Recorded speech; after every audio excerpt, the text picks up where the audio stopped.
श्री स्वामी समर्थ. नमस्कार. तुम्हा सर्वांचं खूप खूप स्वागत आहे.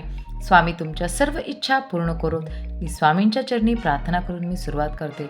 महिलांचा जास्त वेळ हा किचनमध्ये जात असतो. स्वयंपाकासाठी असो किंवा अजून काही कामासाठी असो, आपण जास्त वेळ हा किचनमध्ये घालवतो.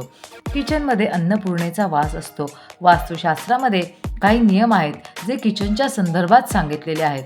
आपल्या काही परंपरागत रूढी असतात, त्या याच नियमांना अनुसरून असतात की या किचनमधल्या ज्या काही वस्तू आहेत, जसे की गॅसची शेगडी, त्या गॅसच्या शेगडीच्या जवळ काही वस्तू आपल्याला ठेवायच्या नसतात.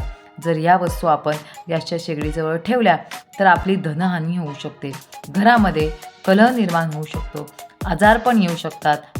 पैसा घरात टिकून राहणार नाही. आपण कितीही पैसा कमवला तर तो पुरणार नाही. आपली परिस्थिती जशी आहे तशीच राहील, म्हणजे परिस्थिती बदलणार नाही. तर अशा कोणत्या वस्तू आहेत की ज्या वस्तू आपण गॅसच्या शेगडीजवळ ठेवायच्या नाही. जर त्या वस्तू आपण गॅसच्या शेगडीजवळ ठेवल्या तर तुम्हाला ह्या वरील परिस्थितीला सामोरे जावं लागणार आहे. तर त्या आता कुठल्या वस्तू ते मी आता तुम्हाला सांगणार आहे. बघा, बऱ्याच ठिकाणी गॅसच्या शेगडीजवळ पाण्याचा हंडा भरून ठेवलेला जातो किंवा पाण्याचा माठ भरून ठेवला जातो किंवा आपले पाण्याचे जे फिल्टर असते ते आपल्या गॅसच्या शेगडीच्या जवळच असते. ते अत्यंत चुकीचे आहे.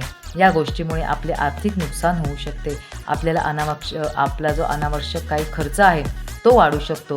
गॅस हा अग्नितत्व आहे व पाणी आहे हे जलतत्व. तेव्हा जलतत्व व अग्नितत्व हे जर एकत्र आले तर लोकांच्या आयुष्यात धनहानी व्हायला सुरुवात होते. आर्थिक नुकसान म्हणजे होईल. आपल्या ज्या आर्थिक नुकसानीला सुरुवात होऊ शकते.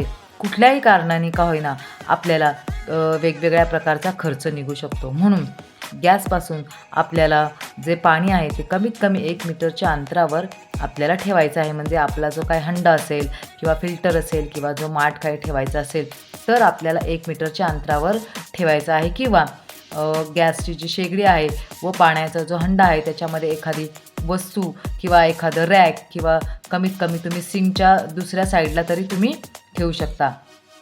त्यानंतरची महत्त्वाची गोष्ट ते म्हणजे तेल. तेल हे आपल्याला चुकूनही गॅसच्या शेगडीजवळ ठेवायचे नाही. आपण तळलेले तेल असतो ते कढईत तसंच आपण गॅसवर ठेवून देतो. तर ते सुद्धा चुकीचं आहे. कारण त्यामुळे आपल्याला शनीची पीडा आपल्या मागे लागू शकते. शनीच्या त्रासामुळे आपल्याला अनेक संकटे येऊ शकतात. त्यानंतरची जी पुढची गोष्ट आहे ती म्हणजे स्वयंपाक केल्यावर गरम तवा असतो किंवा कढई असतो तो तसाच आपण बेसिनमध्ये ठेवतो व त्याच्यावर पाणी सोडतो. तर त्या गरम तव्यावर कढईवर जर पाणी पडलं तर एक प्रकारचा चर्र असा आवाज होतो. तर या आवाजामुळे आपल्याला ग्रहदोष हे निर्माण होऊ शकतात. ग्रहांमध्ये आपल्या दोष निर्माण होऊ शकतो घरात. त्यामुळेच काय होतं, घरामध्ये भांडणे सुरू होतात. वेगवेगळ्या प्रकारचे म्हणजे कलह सुरू होतात. त्याच्यामुळे तुम्ही कढई किंवा जो तवा आहे तो गरम असताना तुम्ही बेसिनमध्ये ठेवा, पण त्याच्यावर लगेच पाणी सोडू नका. तो गार झाल्यावर त्याच्यावर पाणी सोडायचं. त्याच्यानंतरची गोष्ट म्हणजे रोज संध्याकाळी किचन आपण जेव्हा स्वयंपाक होतो किंवा आपण जेव्हा झोपायला जातो तेव्हा किचन आपण स्वच्छ करूनच झोपायचं असतं. खरकटी भांडी ही तशीच ठेवून झोपायचं नसतं.